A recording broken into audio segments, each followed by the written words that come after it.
Fridays. Okay, so I am going to ask you. This Friday. Yes, and I love. You're on that list?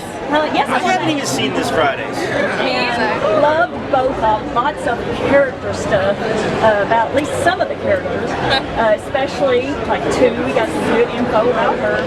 4, and then let's see, of course 1. We got to see the real Jay's Corso. Yes. Yeah. Not much about you, except personality.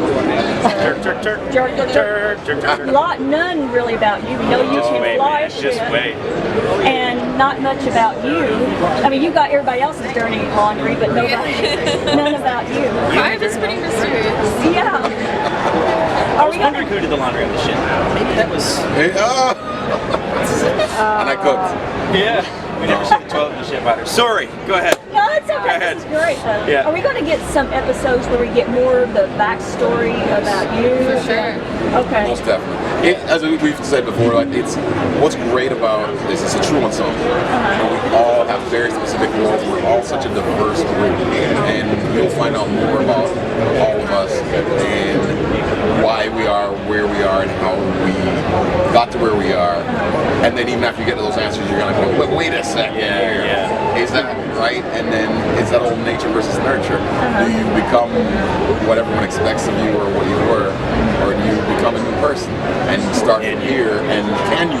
And will anyone around let you become that new person you love to be? Yeah, I think you see from about episode 6 onwards, you start seeing our backstories driving the A story in the episodes. And that, I mean, I think episode 5, which I guess you saw already. Oh yeah. That one, I mean, that one's not. It's got a bit of a different kind of thing. It introduces an entirely sort of outside element to the group, and that drives that storyline. But then from episode 6, that comes, from one of us from inside, and that drives the whole storyline of the whole episode. Same thing for 7. Same thing for 8, 9, 10. And I think the audience will end up learning a heck of a lot about every character. And we have great.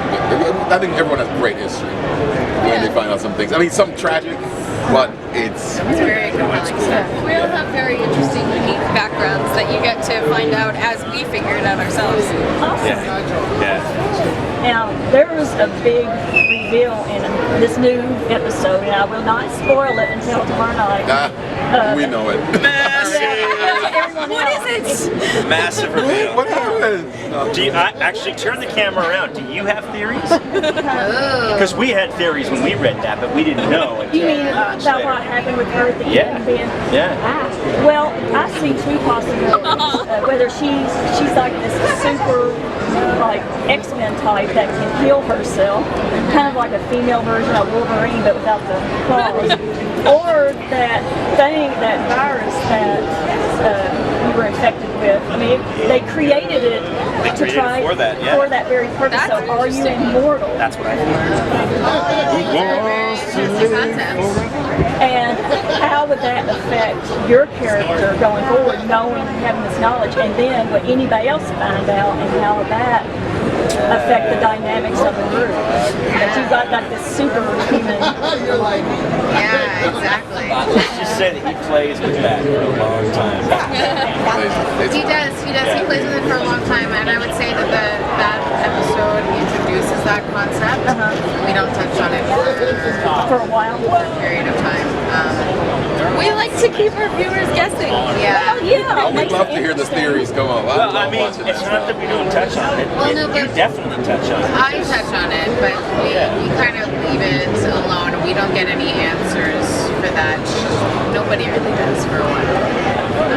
But definitely later on in season 1. Well, the question really is when and which episode do the rest of us find out about that, and what's our reaction to it? And that's the big question posed by the episode you just saw. And then another thing, and I'm sorry, at the beginning of the episode, I thought I was hallucinating. With you two, I was like, okay, that did not. Yeah, how do you? I'd love to know how you feel about that. I'm serious. Because she explains Switching why this she did interview it. around? I think you just see him as an F-buddy. Why not? That's pretty much it. Yeah. Charge. And then, but I'm glad that you have that attitude about it. I said I'm glad that you have that attitude about it. Hey. Hey, girl, you say no more. Yeah. Are you from Tennessee? No, but then you're right. Where are you? Huh? But you're right, because at the end it plays a little bit different. Yeah, and what did that say about the two characters when he effectively turned her down? It's like, okay, what does that mean for only, well, we know what it means for you. You were using that as just what I said. What does that mean about you? Your character 3. You know, I think what's interesting is 3, just like every single one of the other characters, 3 is far more complex than you would think, in the sense that the way Joe and Paul have set the character up is not what 3 is. It's part of what he is, but it's not the whole picture, and that's the exact same thing for every one of us, where what you see up to episode 5 or 4 is, it's part of the picture, but it's not the complete picture. And often when you complete that picture, it ends up taking you in a completely different direction than what you had seen in the first 3 or 4 episodes. And I think that's about as much of a spoiler as I can do. Okay, fair enough. Yeah. Okay. Yeah. Am I done or can I ask? No, sorry.